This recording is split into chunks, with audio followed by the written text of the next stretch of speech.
जम्मू कश्मीर में कब शांति स्थापित होगी? धन्यवाद महोदय। प्रधानमंत्री जी, आप क्या कहोगे? माननीय सभापति, आपके माध्यम से अपने सहयोगी दल को बताना चाहती हूँ कि जम्मू कश्मीर में शांति कब स्थापित होगी, यह कहना बहुत कठिन है, क्योंकि यह एक जटिल मुद्दा है जिस पर लगातार काम चल रहा है।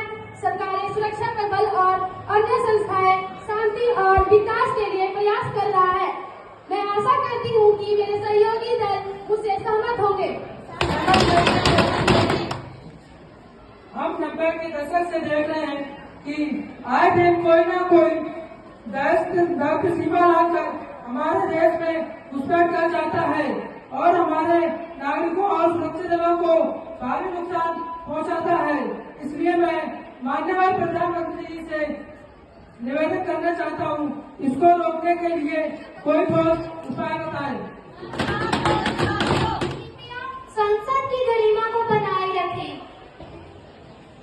माननीय सभापति जी, मैं आपके माध्यम से अपने सहयोगी दल को बताना चाहती हूँ कि मैं संसद को आश्वासन देना चाहती हूँ कि हमारी सुरक्षा एजेंसियां दिन रात जम्मू कश्मीर में दहशतों से लोहा ले रही है और बहुत ही जल्द जम्मू कश्मीर में पूरे भारत को आतंकवाद मुक्त बना देंगे।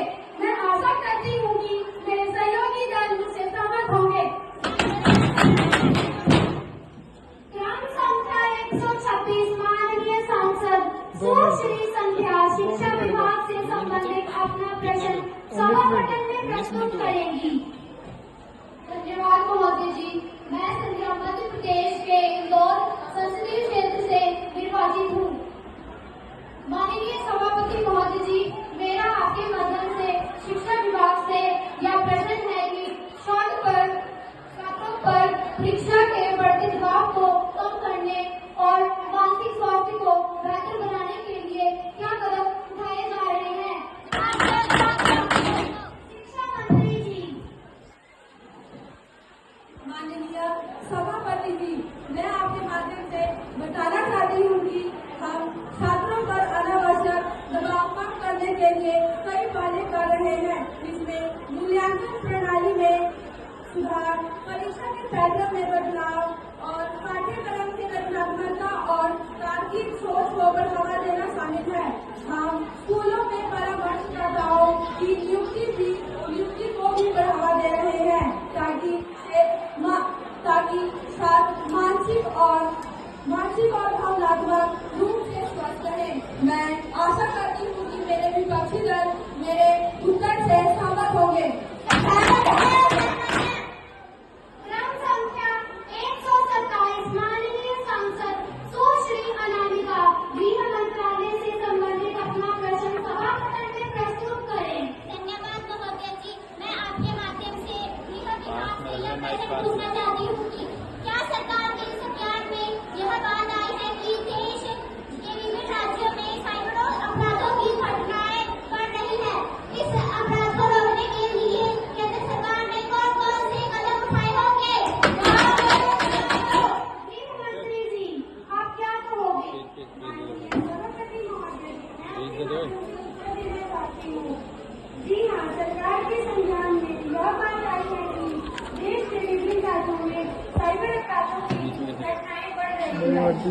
केंद्र सरकार ने साइबर अपराधों की रोकथाम हेतु निम्नलिखित कदम उठाए हैं, जैसे राष्ट्रीय साइबर अपराध रिपोर्टिंग पोर्टल www.cybercrime की स्थापना, राज्य पुलिस वालों को साइबर जांच में परीक्षित करने हेतु विशेषण परीक्षण कार्यक्रम, Indian cyber crime coordination centre I4C की स्थापना।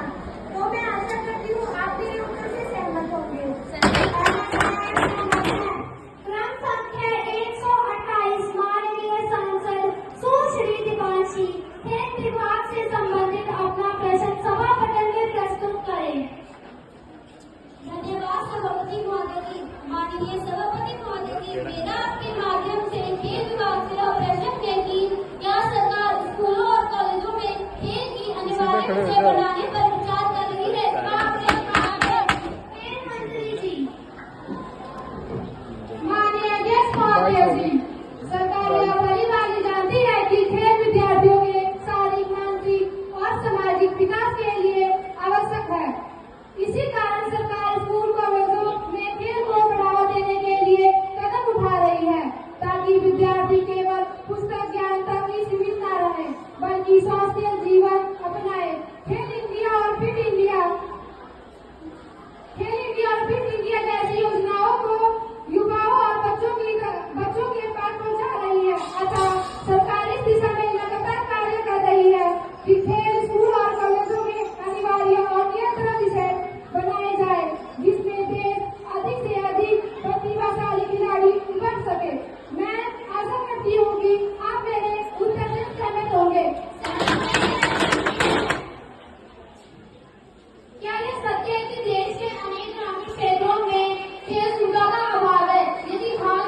आशा करती हूँ कि सहयोगी दल मेरे इस उत्तर से सहमत होंगे। क्रम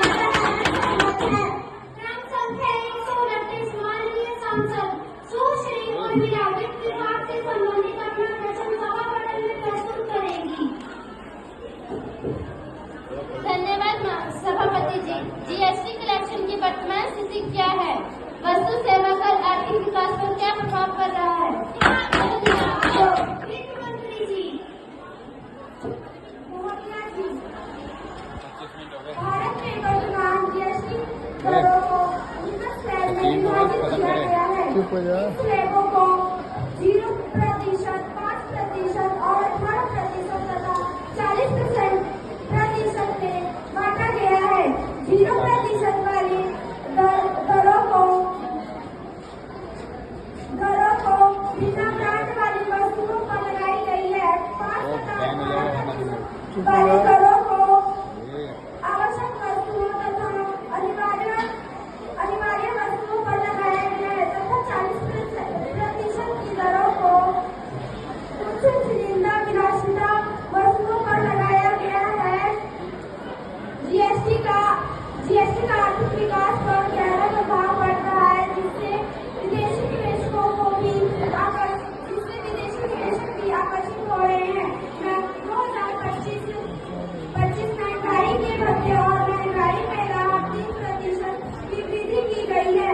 धन्यवाद महोदय। मैं आशा करती हूँ कि मेरे द्वारा दिए गए जवाबों से मेरे सहयोगी दल सहमत होंगे। तो आज के प्रश्नोत्तर सत्र यही समाप्त हुई। अब मैं माननीय प्रधानमंत्री जी से सदन को संबोधित करने का अनुरोध करती हूँ। धन्यवाद माननीय सभापति जी। सभी मंत्रियों का धन्यवाद। हम सब मिलकर एक ऐसे भारत बनाएंगे जो शिक्षित, स्वस्थ, सुरक्षित और गौरवशाली हो। यही है विकसित भारत का सपना।